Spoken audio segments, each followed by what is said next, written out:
sejam bem-vindos a mais um podcast Estilos e hoje eu tenho o prazer de receber a mestra em Direito, professora universitária e advogada, a doutora Alda Baiman. Seja bem-vinda. Obrigada, Jacene, o podcast Estilos, que já está na nossa pauta aí da comunicação. Muito obrigada pelo convite. Agora, doutora, eu vou começar com uma pergunta que eu sempre faço para os nossos convidados, assim, o que levou você a escolher essa profissão? Alguém lhe inspirou?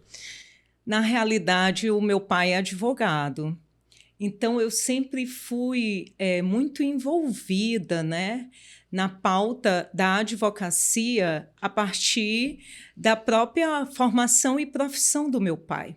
Só que desde muito pequena eu sempre tive um espírito assim muito voltado para uma perspectiva de defesa, né? Então, tanto que na escola eu era chamada de defensora dos vulneráveis. Por quê? Porque eu sempre defendia. Então, quem eu achava que estava sofrendo algum tipo de injustiça, eu buscava me posicionar. E desde essa época eu tinha em meu coração e como um projeto exatamente ser uma advogada. Agora, doutora, e esse projeto se tornou real? Você é CEO do escritório Alda Baiman Advocacia e já tem quantos anos que atua no mercado? Nós já iremos fazer 15 anos já. Na realidade, todo esse projeto, ele surgiu lá na Universidade Federal do Maranhão, né? Logo quando eu fui aprovada, que veio o primeiro, segundo período, eu já vivia ali uma situação de intolerância religiosa, então eu já tive meio que exercer a advocacia administrativamente dentro do corpo da universidade para que eu pudesse defender esse exercício. E a partir desse momento eu comecei a pensar em como seria o escritório de advocacia. E esse escritório ele precisaria ter a minha cara. Eu já sabia que eu iria atuar em famílias e sucessões, mas eu queria fazer diferente. Eu não queria partir para uma advocacia do litígio. Eu queria partir para uma advocacia da estabilização, da reconstrução. Esse projeto ele foi sendo desenvolvido na universidade e aprimorado posteriormente no mestrado, na pós-graduação, e foi então que eu pensei no advir. Primeiramente, tive um escritório com uma sócia, a doutora Josi, minha amiga, e posteriormente nós desfizemos a sociedade porque a doutora Josi ia viajar, ia embora, e eu montei o escritório que eu já tinha planejado desde a época da universidade, que era o AF Baiman Advir, Advocacia Interativa Humanizada. Agora, por que a advocacia humanizada? Porque quando nós vamos estudar, por exemplo, o direito sistêmico, ele busca apreciar as questões que envolvem o ser humano a partir de diversas perspectivas, não apenas jurídica, mas também psicológica e social. E eu também, fazendo um adendo, eu tenho uma outra graduação em pedagogia na Universidade Federal.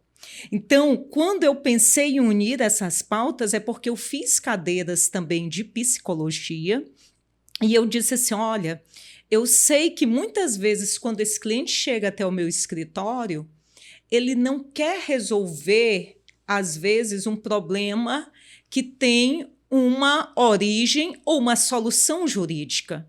Eu estaria mentindo se de repente eu dissesse aqui que muitos clientes chegam até o meu escritório com problemas jurídicos. Não, muitos chegam com problemas afetivos, com problemas sentimentais. Então, qual é a perspectiva do advir a partir da advocacia humanizada? É o ouvir. Primeiro eu ouço o cliente, ouço tudo o que ele tem a falar. No escritório tem um cantinho do acolhimento, que é para permitir uma aproximação, para que ele sinta que ali eu estou para acolher. Então, primeiro a gente ouve, depois a gente faz esse acolhimento, dizendo da compreensão do problema, fazendo uma análise a partir do aspecto jurídico, mas informando para ele que tem determinadas questões que ele vai ter que buscar outros profissionais para apoiá-lo. De repente, um psiquiatra, um terapeuta, isso acontece reiteradas vezes quando eu atuo nessa seara do direito de famílias. Então, em questões que envolvem divórcio, em questões que envolvem, às vezes, guarda de menores. Então, a gente primeiro ouve, acolhe, para depois trabalhar uma perspectiva de estabilização do conflito. Então, esses são os 3 pilares do advir. É o ouvir, o acolher e o estabilizar o conflito. Por isso, a advocacia interativa humanizada. Agora, doutora, você já teve que apaziguar muitos conflitos aí entre família? Bastante, muitos, diversos. Mas engana-se quem pensa que eu faço uma advocacia do litígio. Quando os conflitos chegam até o meu escritório e eles ainda não estão judicializados, muitas vezes a gente consegue ali uma composição, um acordo.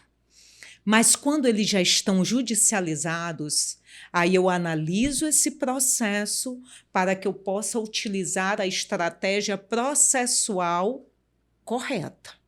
Então, a depender se já existe um processo ou não, a gente adota um posicionamento diferente.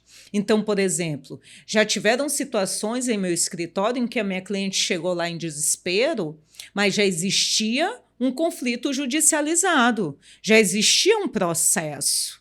Então, não foi a minha cliente que ingressou com esse processo, mas quando eu faço essa defesa e busco fazer de forma técnica, a fazer ali toda a organização do processo e primar ali pela construção de um futuro litígio. Mas eu faço de forma técnica. Busco pleitear, resguardar todos os direitos dos meus clientes. Então, de forma alguma, o meu direito se volta para alijar ou para fraudar minha ação, ou mesmo o meu direito ele trabalha a partir de uma perspectiva de que nós temos um processo que segue um rito quando ele já está judicializado, que eu preciso defender os interesses da minha cliente, mas eu nunca busco alijar ou mesmo retirar ou usurpar o direito de alguém. Agora, destaca-se. É necessário fazermos um destaque. A justiça e o processo têm um rito. Às vezes a justiça é morosa e, infelizmente, nem todas as pessoas estão com aspecto emocional, financeiro e físico suficientemente preparado para aguentar essa morosidade desse processo. E por falar em morosidade, como é que está a morosidade na justiça maranhense?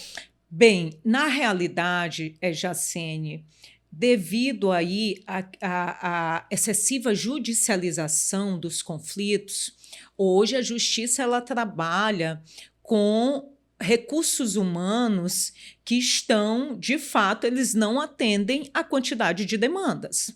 Mas, por exemplo, na semana passada, nós tivemos uma resolução do Conselho Nacional de Justiça que ele alterou de forma significativa tanto o divórcio quanto o inventário extrajudicial.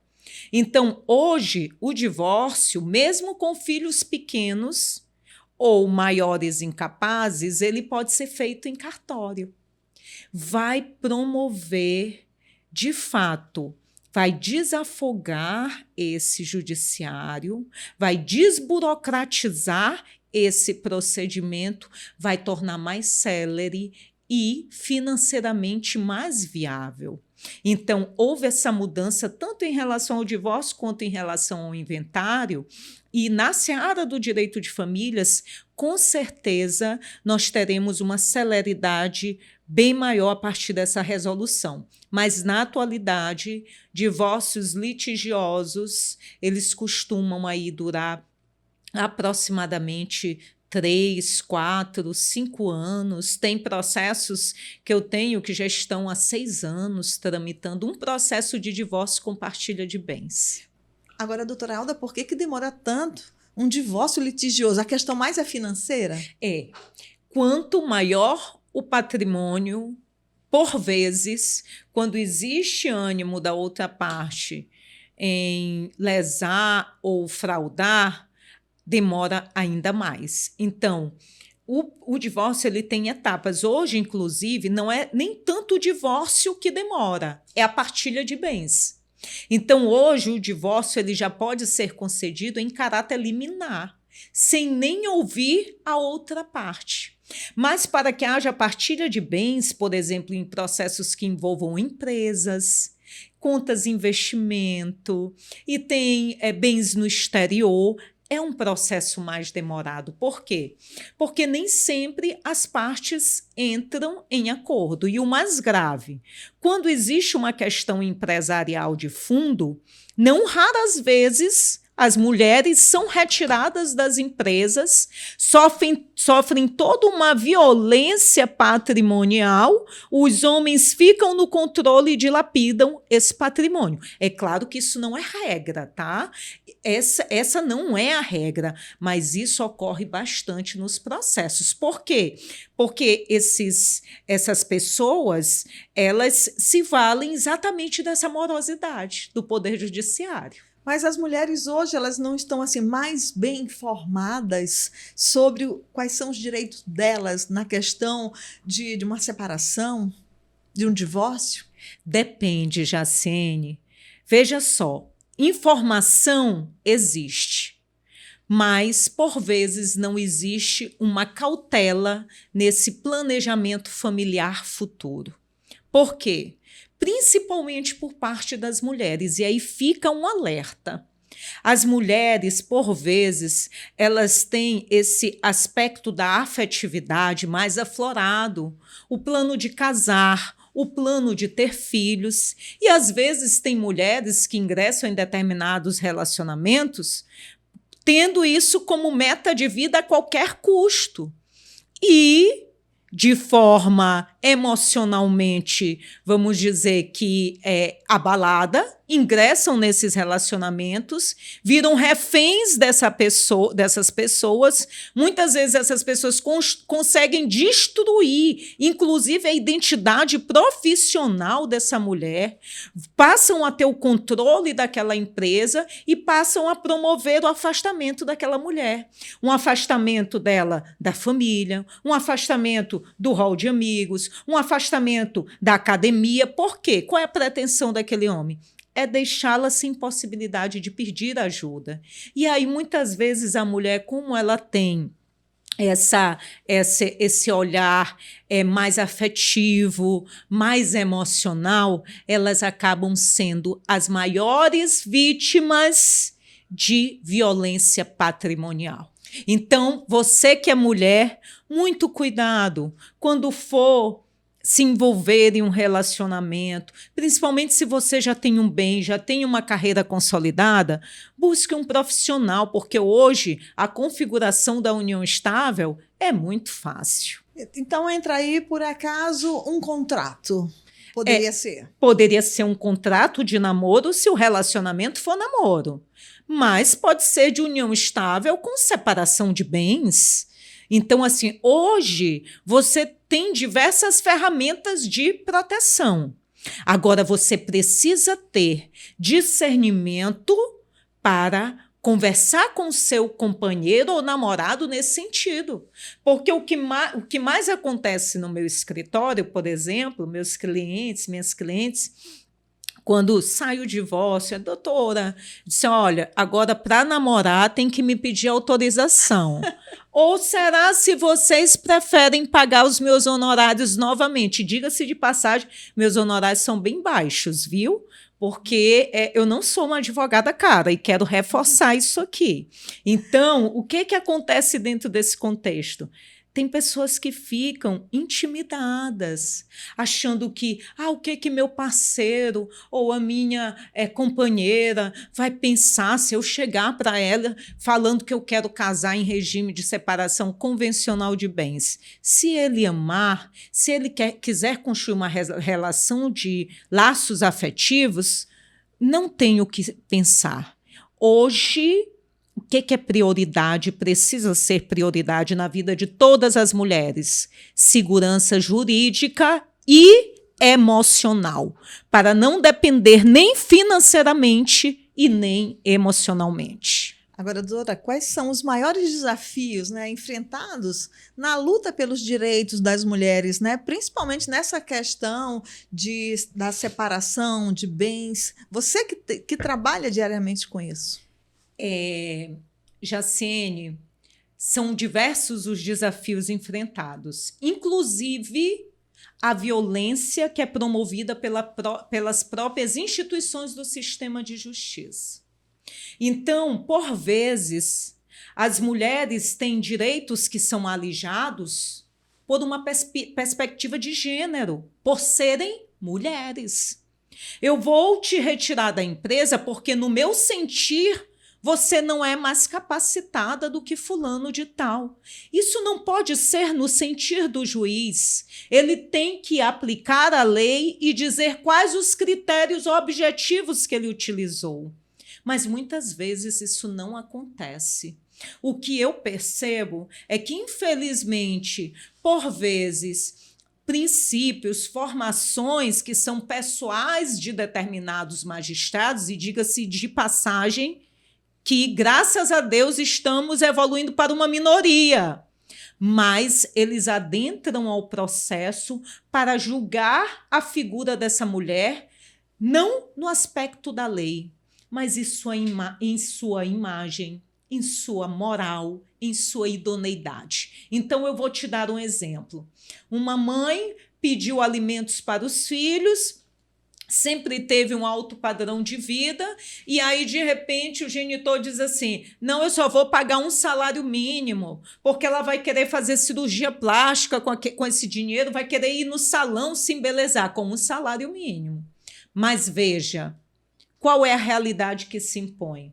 Muitas mulheres, elas são julgadas a partir dessa perspectiva. Olha, ela não contribuía em casa. Por quê? Porque o homem, de imediato, afastou ela do trabalho, a afastou do trabalho e disse, não, você não precisa mais trabalhar, eu vou manter a casa, vou manter o teu padrão de vida, vou manter os nossos filhos.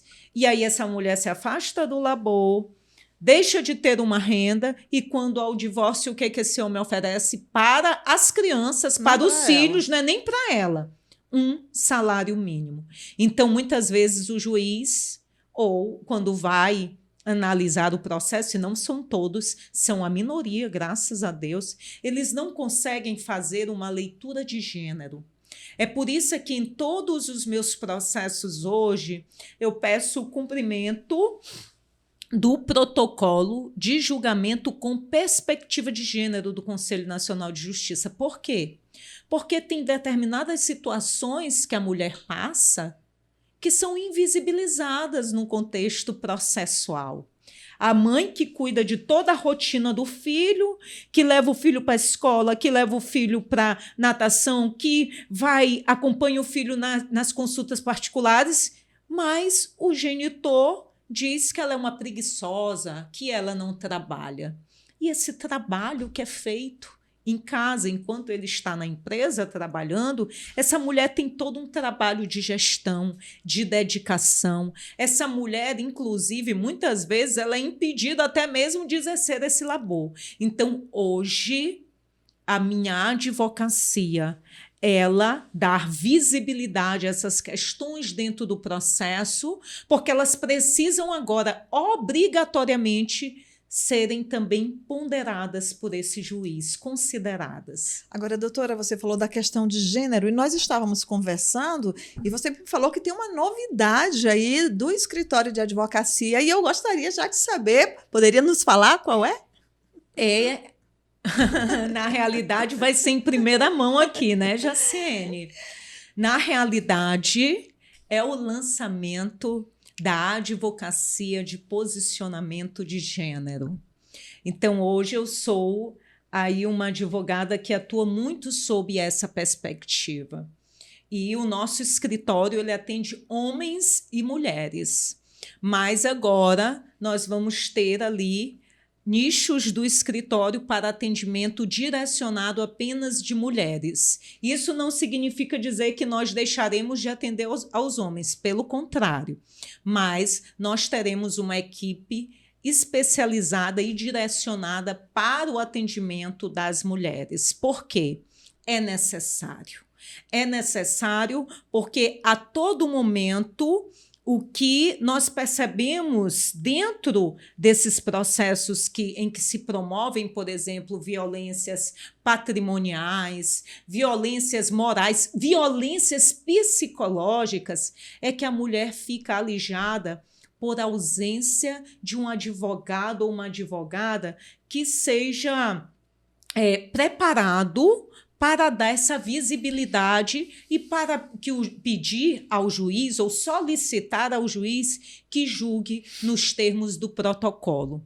Eu não apenas vou fazer o lançamento da advocacia de posicionamento de gênero, como também vem outras novidades por aí, porque eu estou sendo muito solicitada nesse sentido, graças a Deus, e a gente estuda, se aperfeiçoa, tem as nossas pautas diárias, os projetos em que nós somos envolvidas, um corpo de mulheres do meu escritório, porque nós temos um direcionamento, nós temos uma meta e um resultado que é proporcionado tanto através da advocacia de posicionamento, como também da advocacia interativa humanizada. Agora, essas metas que você já colocou, né, você junto com a sua equipe, elas já foram, digamos agora, estamos na metade já de 2024, foram cumpridas ou ainda faltam algumas? Sim, já estamos aí em 70% na realidade.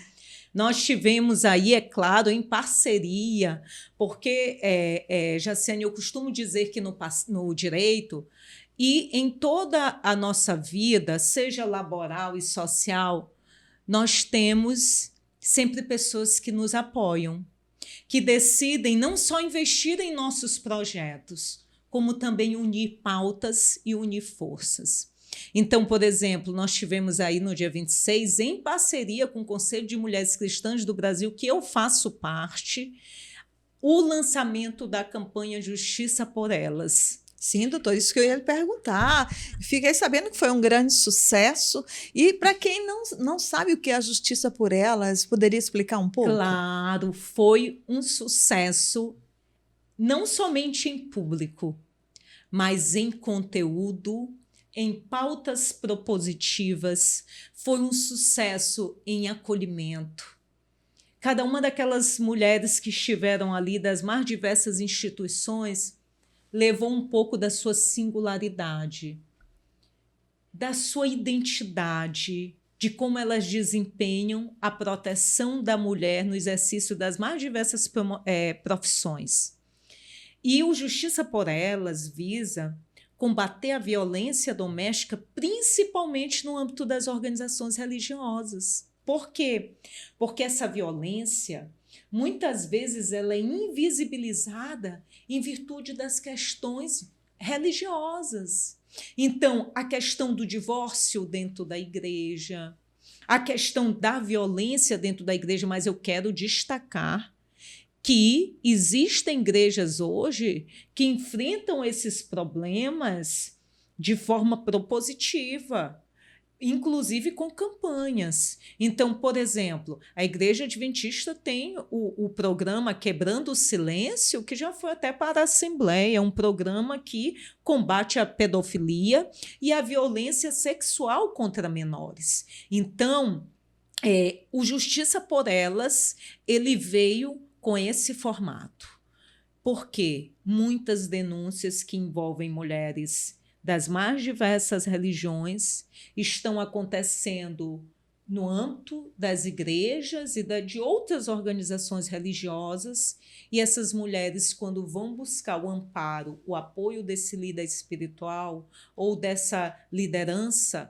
ou do diaconato, elas não têm o acolhimento necessário. E como é que vai ser feita a divulgação dessa campanha? Nós fizemos o lançamento da campanha, agora nós já temos todo um planejamento de palestras, de ações que serão realizadas nas mais diversas organizações religiosas. Vem aí o lançamento de algo que é um instrumento que vai levar informação para esse líder religioso, bem como nós estamos dispostas a oferecer o treinamento de como ele pode fazer. Então, por exemplo, é um pastor, então vamos ter ali naquela igreja, por exemplo, uma comissão de acolhimento dessa vítima de violência doméstica, formada por mulheres, porque as mulheres muitas vezes sabem compreender de forma mais acolhedora essas questões que envolvem conflitos familiares. Agora, doutora, nesse trabalho que você faz junto às mulheres, assim, quais são as principais dificuldades que vocês, mulheres advogadas, encontram para atuar aqui no Maranhão?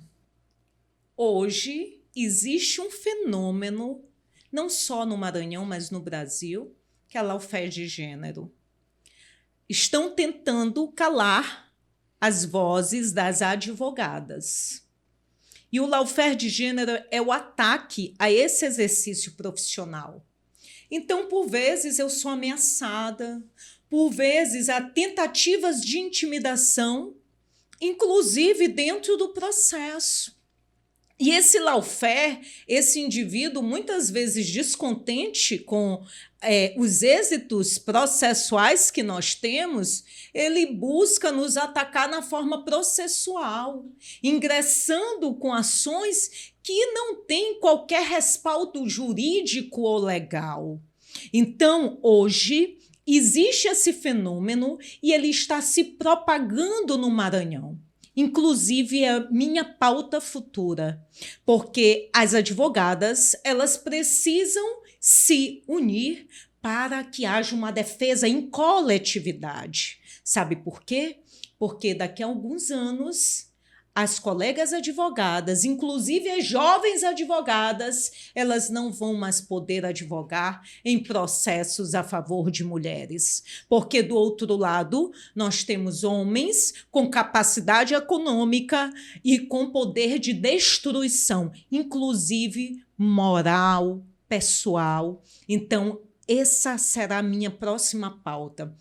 Será exatamente reunir um coletivo de advogadas para nós combatermos a lawfare de gênero. Porque quem ataca a advocacia, e principalmente as advogadas, é que merece ser silenciado. Você falou a questão do coletivo de mulheres advogadas, então já é um projeto já ainda para esse ano ou para o ano que vem? Não, esse daí já é um projeto para o ano que vem, na realidade, porque eu já estou com outros projetos em andamento e, assim, existe todo um planejamento, uma organização. Então, possivelmente, esse coletivo ficará para o próximo ano, mas já fui várias vezes desafiada para que seja realizado ainda esse ano. E por falar em desafio, eu faço um desafio para que a doutora Alda volte ao nosso podcast para a gente tratar de outros assuntos, porque, pelo visto, meninas, nós temos muitos a discutir, né, doutora? Com certeza. E eu acho que a pauta da comunicação ela é muito importante, porque uma comunicação clara, ela protege. Uma comunicação que é eficaz, ela, na realidade, ela vai proteger vidas e vai não só proteger, ela vai preservar vidas. Então, Jaciene, desde já, eu agradeço ao podcast Estilos, foi um prazer estar com vocês aqui e eu, com certeza, irei voltar em outras oportunidades. Doutora, muito obrigada pela sua presença. A gente tem muito o que aprender e também muito a passar, né, para quem a gente sabe que muitas das vezes não tem o conhecimento, né, às vezes tem vergonha de ir atrás das informações. E a gente do podcast Estilos vai ficando por aqui. Voltamos em breve e você pode compartilhar, dar seu like, seu comentário e ajude o nosso canal a crescer. Até a próxima!